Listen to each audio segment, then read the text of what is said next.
be watching this program. I'd also like to welcome all our party workers and friends from the media. I have been asked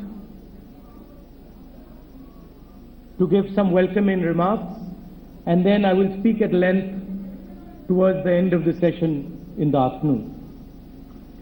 So I'm not going to spend a lot of time in my opening remarks. I'd just like to point out one or two things.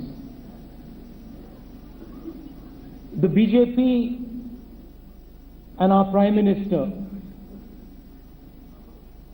are in the habit of saying or asking the Congress Party did over the last 70 years. People of this country understand very well what the Congress Party did and didn't do over the last 70 years. People of this country understand the blood and the tears that our leaders and workers have given to this country. And I can name state after state where Congress workers and Congress leaders have sacrificed not only their sweat but their blood. I can see my friends from Punjab. I'd like to ask the BJP how many of their workers gave their blood in Punjab. I can see my friends from Assam. I'd like to ask the BJP how many of their workers have given their blood for this country.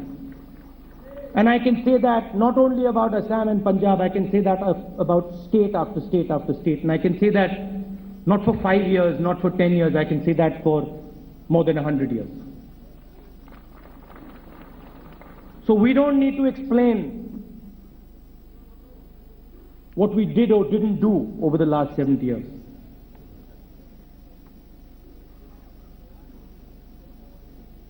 The BJP under Narendra Modi ji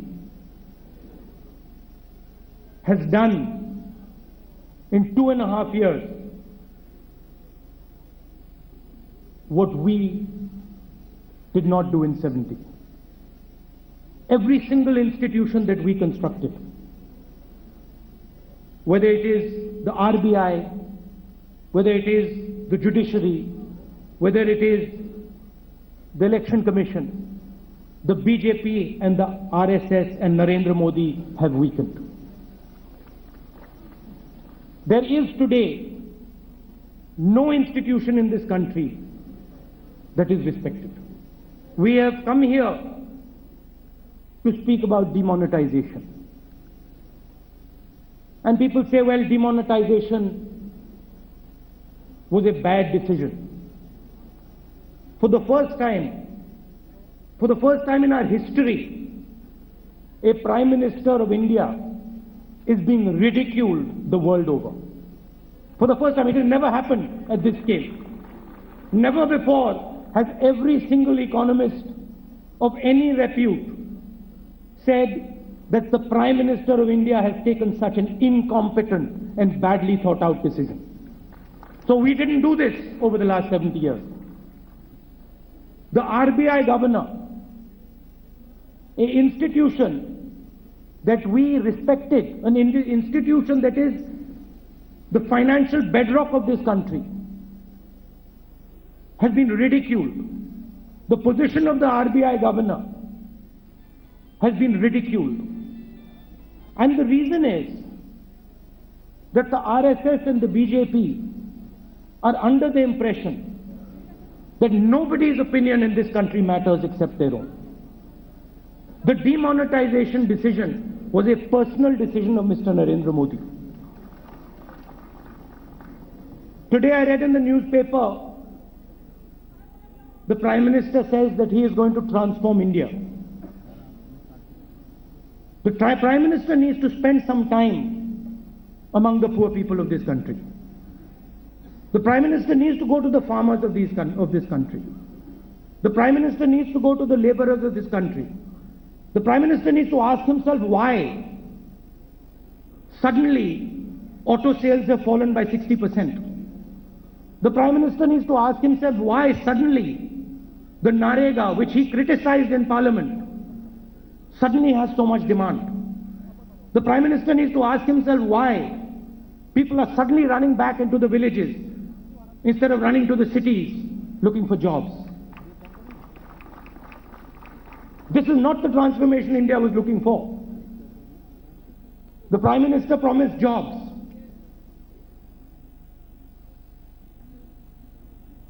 In 7 years,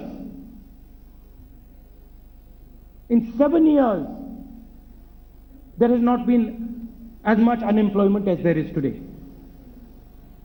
So the Prime Minister jumps. He jumps from let's clean India, to let's do surgical strikes, to let's demonetize. He keeps jumping from one thing to another. And the people of India keep wondering, when are Achhe Din going to come? When are the good days going to come? Let me tell the people of India, Achhe Din are only going to come when the Congress party comes back to power in 2019.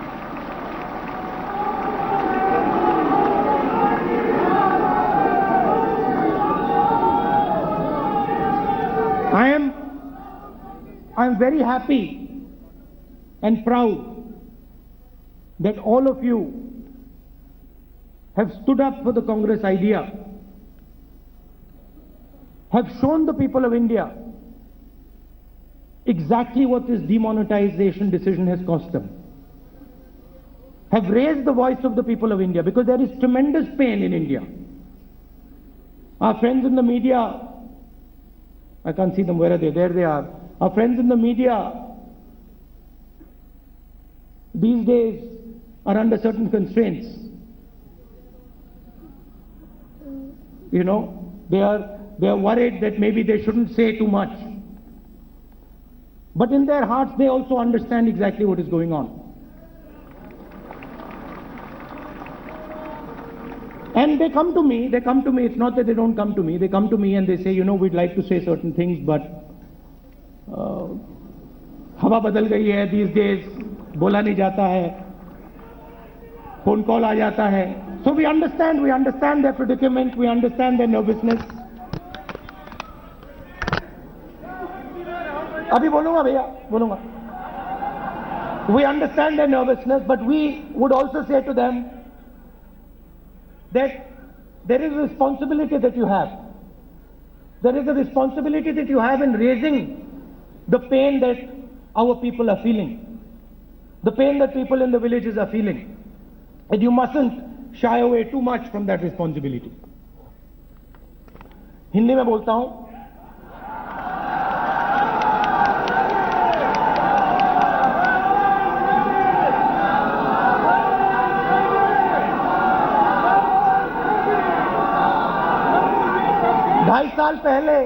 ढाई साल पहले नरेंद्र मोदी जी आए, बड़े वायदे किए उन्होंने, कहा था कि हिंदुस्तान को साफ कर दूंगा,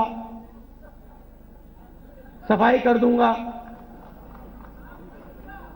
सबको झाड़ू पकड़ाया, कहा कि भैया ले झाड़ू, हिंदुस्तान की सफाई शुरू करो. फैशन था, 3-4 दिन चला. नरेंद्र मोदी जी ने भी झाड़ू लगाया और फिर भूल गए. चलो भैया हिंदुस्तान साफ हो गया, अब अगली चीज पे चलते हैं, अगली बात करते हैं. सफाई के बाद मैं भूल गया, शायद मेक इन इंडिया था. मेक इन इंडिया के बाद क्या था? क्या कनेक्ट इंडिया था. उसके बाद क्या था? Startup India. उसके बाद क्या? फिर स्किल इंडिया, फिर थोड़ा सा योगा किया इंडिया गेट पे.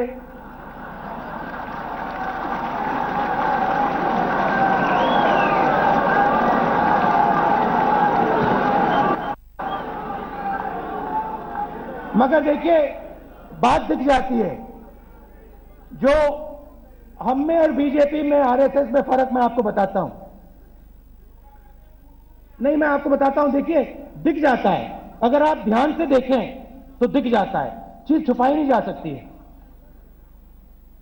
अगर आपने देखा होगा, जब झाड़ू लग रहा था, बीजेपी के सब नेताओं ने झाड़ू गलत पकड़ा हुआ था। मोदी जी ने झाड़ू को ऐसे पकड़ा हुआ था। जब योगा की बड़ा फैशन हुआ, बड़ा सुंदर लगा, मगर पद्मासन नहीं लगा। मैं नोटिस करता हूं, मैं बातें नोटिस करता हूं। बहुत सुंदर लग रहा था, मगर पद्मासन नहीं हुआ। मैंने योगा किया था, थोड़ी देर की थी, मैं इतना एक्सपर्ट नहीं हूं, मगर जो योगा मुझे सिखा रहे थे, उन्होंने कहा था कि भैया देखो, जो योगा करता है वो पद्मासन कर सकता है, और जो पद्मासन नहीं करता वो योगा नहीं कर सकता। खैर वो दूसरी बात है। तो वहां से हम गए skill India, yoga, make in India, teach India, पता नहीं कहां कहां, और फिर अंत में डिमोनेटाइजेशन। मन की बात तो चलती जाती है, मगर फिर डिमोनेटाइजेशन, जिसको हिंदुस्तान के इकोनॉमिस्ट को छोड़ दो, जिसको दुनिया के सब इकोनॉमिस्ट ने, एक नहीं झूठा, जिस इकोनॉमिस्ट ने डिमोनेटाइजेशन का जो कॉन्सेप्ट था, सिंधिया जी बैठे हैं यहां पे, आपको याद होगा, सिंधिया जी आपको याद होगा, जब हिंदुस्तान टाइम्स का कॉन्फ्रेंस हुआ था, वो हमारे सामने आए थे और उन्होंने बताया कि जो मेरी थियरी थी वो आपके प्रधानमंत्री समझे ही नहीं। मुस्कुरा रहे हैं। जिसने कॉन्सेप्ट डिमोनेटाइजेशन का दुनिया को दिया, उसने कहा कि भैया यहां तो डिमोनेटाइजेशन किया ही नहीं इन्होंने। उसकी पूरी सोच है कि हाई वैल्यू के जो नोट्स हैं, बड़े नोट्स हैं, उनको आप निकाल दो, और यहां पे 2000 रुपए का नोट दे दिया।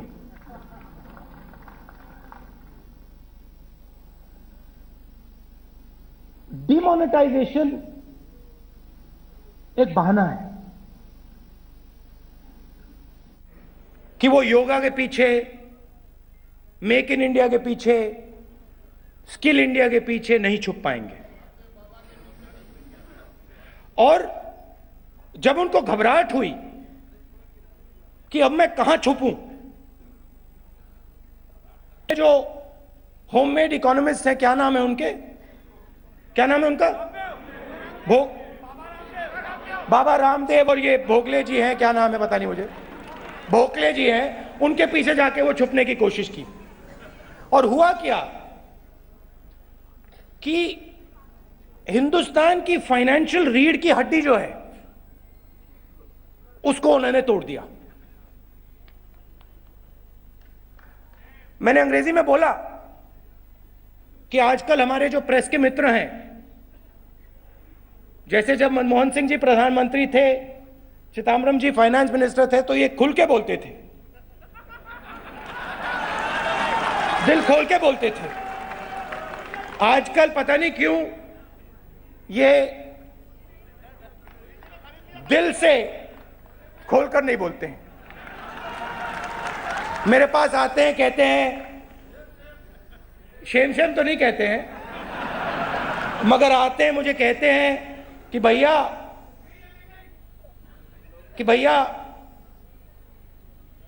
हाँ, डर लगता है ये नौकरी चली जाएगी, फोन कॉल आ जाएगा, तो आप हमारी बात समझ जाइए। हम आपकी बात समझते हैं और हम आपको कष्ट नहीं पहुंचाना चाहते हैं, मगर आपकी भी थोड़ी जिम्मेदारी है।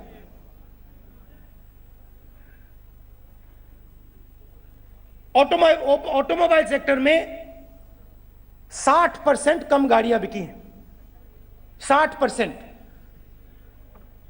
16 साल पहले की स्थिति पे आज हम पहुंच गए हैं।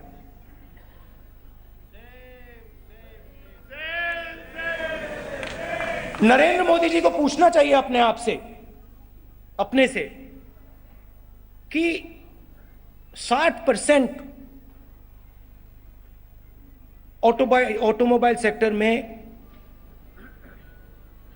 सेल्स कम क्यों हुई। एक तरफ वो कहते हैं मेक इन इंडिया,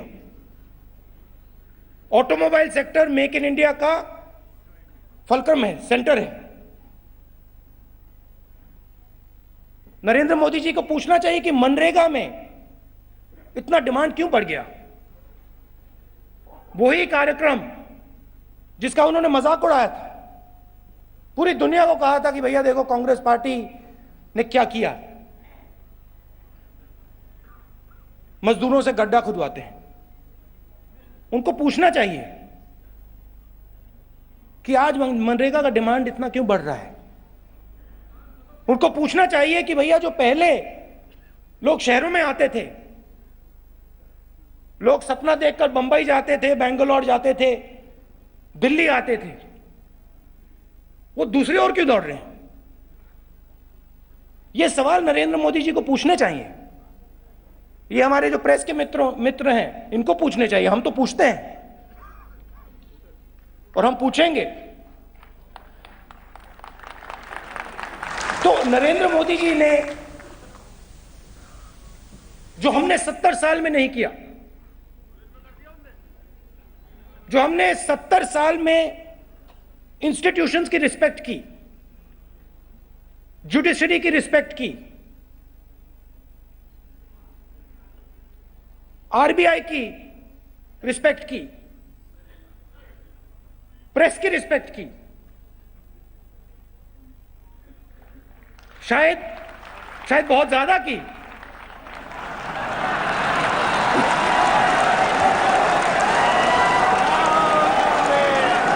शायद, मगर ये सब काम नरेंद्र मोदी जी ने, आरएसएस ने 2.5 साल में बंद कर दिया। और दुख की बात है, क्योंकि ये जो इंस्टीट्यूशंस हैं, ये एक प्रकार से हिंदुस्तान की आत्मा है, हिंदुस्तान का स्पिरिट है। और ये लोग जो हमारे धर्म की बात करते हैं, हिंदू धर्म की बात करते हैं, यही लोग इस देश की आत्मा को खत्म करने में लगे हुए हैं। आरबीआई हिंदुस्तान के लोगों का एक्सप्रेशन है। जब एक जज कोर्ट हाउस में बैठता है, वो हिंदुस्तान की स्पिरिट, हिंदुस्तान की आत्मा को रिप्रेजेंट करता है। जब एक व्यक्ति फैक्ट्री में काम करता है, वो हिंदुस्तान की आत्मा को रिप्रेजेंट करता है। और जब आप 3-4 लोगों के साथ दुनिया का सबसे बड़ा फाइनेंशियल एक्सपेरिमेंट बिना किसी से पूछे, बिना किसी को बताए, हंसते हुए, गोयल जी, आपके जेब में जो 500 रुपए के नोट थे, 1000 रुपए के नोट थे, उनको कागज बना दिया। उनको कागज बना दिया, कहा कि देखो ये जो तुम्हारी कमाई है, तुम्हारा जो खून पसीना है, इस खून पसीने को नरेंद्र मोदी 1 मिनट में कागज में बदल सकता है। तुम लोग कौन हो? तुम में क्या है? अब देश को सिर्फ नरेंद्र मोदी और मोहन भगवत जी चलाएंगे। इसलिए हम यहां खड़े हैं, हम देश को बताना चाहते हैं कि नहीं, हम हिंदुस्तान की जो आत्मा है, हिंदुस्तान के जो इंस्टीट्यूशंस हैं, उनको हम बचा कर रखेंगे। हिंदुस्तान की जो आवाज है उसको हम बचा कर रखेंगे। और ये जो सोच है इन लोगों की, नरेंद्र मोदी जी की, मोहन भागवत जी की, कि हिंदुस्तान को सिर्फ 2-3 लोग चला सकते हैं, इस सोच का हम पूरा विरोध करेंगे और इनको हम हरा के दिखाएंगे।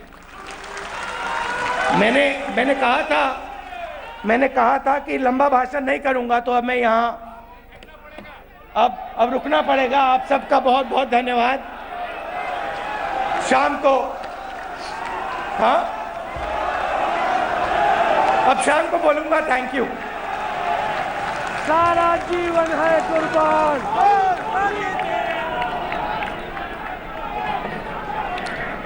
So Congress Vice President Rahul Gandhi there setting the national agenda as far as the Jan Vedana Sammelan of the party in Talkatora Stadium is concerned. You can see him on stage, seated to his right, former Prime Minister Manmohan Singh. Indira ji पर आएगा,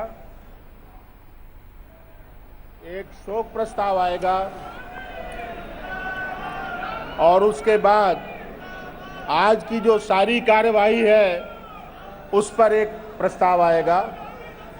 आगे के कार्यक्रम के लिए सबसे पहले इंदिरा जी की जन्म शताब्दी पर प्रस्ताव पेश करने के लिए आर.के. धमन जी और मुल्लापल्ली रामचंद्रन जी आएंगे और मैं मुकुल वासनिक जी से अनुरोध करता हूं कि आगे की कार्यवाही का वो संचालन करें। Expect from the day's agenda, but Rahul Gandhi, of course, making those opening remarks. He wasn't supposed to do so. He was supposed to address after 4 o'clock this afternoon.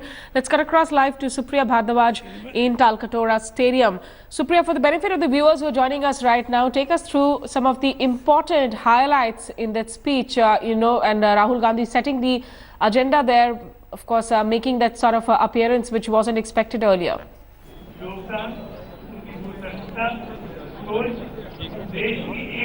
Well, Smita, he's supposed to speak twice in the day. First of all, supposed to be an opening remark which turned into a long speech, both in Hindi and English. And again, he's going to speak around 4 p.m. That will be his official speech. He has already said that he will say goodbye in the evening. As for the viewers who have just tuned in, the major cutaway points were A, he has attacked the Prime Minister as well as RSS, both the things, and has said that somewhere the institutions are under attack in the country. He's also spoken about the demonetization drive. He has said that the entire world is in a way laughing at us because of the demonetization drive. It's a clear-cut attack on Prime Minister.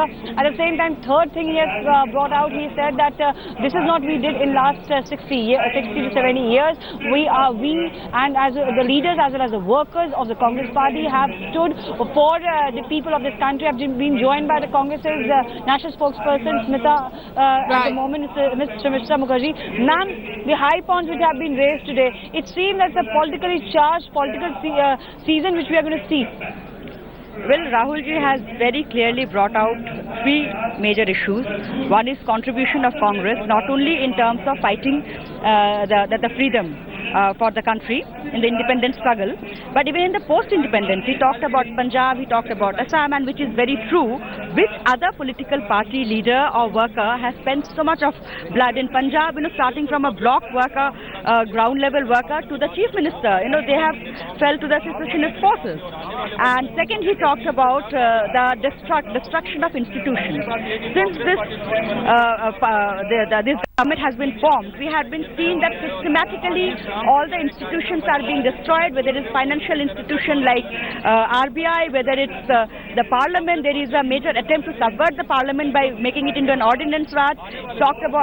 He talked about judiciary, he talked about election commission. So there is a concerted effort to undermine the importance of institutions, and which the Congress has built these institutions. Congress has given these democratic institutions constitution to the country. And thirdly, he talked about the disastrous effect on economy of demonetization, that how people are suffering, how there is the automobile sale has fallen by 60%, that there is a reverse migration from city to the countries to the villages, and how people are suffering under demonetization, Supriya. and how this whole demonetization was done in a very arbitrary, very dictatorial manner. Supriya, could you just request Ms. Sharmishta Mukherjee to stay with you for a minute? We will just play out the first BJP reaction that's coming in and come back to you and Sharmishta Mukherjee. Rahul Gandhi ने कहा कि जो स्वतंत्र संस्थाएं हैं उनको 70 साल तक उन लोगों ने रिस्पेक्ट किया, लेकिन 2.5 सालों में बीजेपी और आरएसएस ने इसको खत्म कर दिया।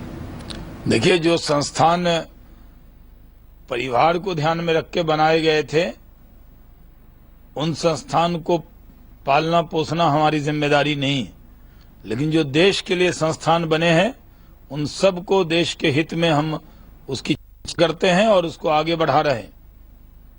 सर, लगातार जिस तरीके से कह रहे हैं कि जब हमारी सरकार आएगी तो अच्छे दिन आएंगे, 2019 की बात कर रहे हैं। देखिए, ये मुंगेरी लाल के हसीन सपने हैं। उनको अगर लग रहा है कि 2019 में उनकी सरकार आ जाएगी तो उनको पहले जो उनकी सरकारें जा रही हैं और देश कांग्रेस मुक्त भारत की तरफ बढ़ रहा है, राहुल गांधी ये भी नहीं कह सकते कि उनकी उत्तराखंड की सरकार बच जाएगी। जो सरकार है वो तो उनकी जाने वाली है, और जो नहीं आने वाली है उसके बारे में वो बहुत ज्यादा अभी से दावा कर रहे हैं। उनको मालूम है कि असम में उनकी सरकार थी, चली गई, महाराष्ट्र में उनकी सरकार थी, चली गई, हरियाणा में उनकी सरकार थी, चली गई, और अभी उत्तराखंड में भी उनकी सरकार चली जाएगी। ये उनको ध्यान रखना चाहिए। तो जो जाने वाली है उसको तो बचा नहीं सकते, और जो आने वाली नहीं है उसकी चिंता में दुबले हो रहे हैं। राहुल गांधी ने कहा कि स्वच्छता अभियान पर भी टारगेट किया, कहा कि आपने तो झाड़ू पकड़ा दिया लोगों को, लेकिन सिर्फ ये फोटो अपॉर्चुनिटी के बाद सब खत्म हो गया। देखिए, देश स्वच्छता अभियान में प्रधानमंत्री जी की इस अभियान को लेकर आगे बढ़ रहा है, और महात्मा गांधी जी का ये सपना था कि देश स्वच्छ रहे।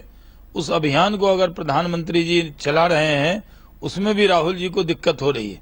पहले भी स्टूडेंट के कार्यक्रम में उन्होंने इस अभियान का मखौल उड़ाना चाहा था, जिसमें कॉलेज के बच्चों और बच्चियों ने उनको जवाब दिया था, देश स्वच्छता की तरफ बढ़ रहा है, हम काले धन जो यहाँ जमा हुआ है उसको भी बाहर निकालकर देश को स्वच्छ करेंगे, और स्वच्छता अभियान भी चलता रहेगा। उनके बोलने से कोई फर्क पड़ने वाला नहीं है। उन्होंने कहा कि Mohan Bhagwat. Joining us on the phone line is the BJP's RP Singh. Mr. RP Singh, of course, we are hearing your party's comments come in. Shahnawaz Hussain was just reacting. But, Rahul Gandhi making that point, driving home that point that the Prime Minister is moving on from one project to the other without really seeming to take any of it to a logical outcome. I'm sorry, as Mr. Rahul Gandhi is, he is not probably aware of each one of the projects.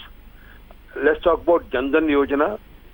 How many bank accounts have been, more than 30 crore bank accounts have been opened. He's not aware of it. So, but Jan Dhan Yojana, a lot of media reports are digging out. There were zero balance accounts. Now 1 rupee has been forced in. Today there is a media report that 1 rupee was put in by bank accounts to try and make them seem that they're not zero balance accounts. Ma'am, but first time ever, so many people have opened zero balance account or not? Has it happened earlier? Not talking about, he was talking about Swachh Bharat. First time ever, so many toilet blocks have been built in schools where girls would not go to schools after a certain age because there were no toilet blocks. It's first time it has happened, and you can check the figures, and let's talk about the figures. Thirdly, he's talking about, I heard him, his comment, he's saying that the world is ridiculing the PM. Country is ridiculing. I mean, he's not taken seriously today. I mean, do you think countrymen take Rahul Gandhi seriously? Had countrymen taken him seriously, then he would have won elections. Okay. But which election has he won? Even after demonetization, Right. He went in campaign in states where the party has lost. Okay, And sir. the last, give me a minute, the last one is Faridabad and Chandigarh. So you've made your point that Rahul Gandhi might be levelling allegations against the Prime Minister, but he doesn't really have an electoral success to prove his claims. We leave it there because we have to run into a short break at this point in time. Appreciate you joining us, Mr. RP Singh. We'll be back soon with lots more to stay with us.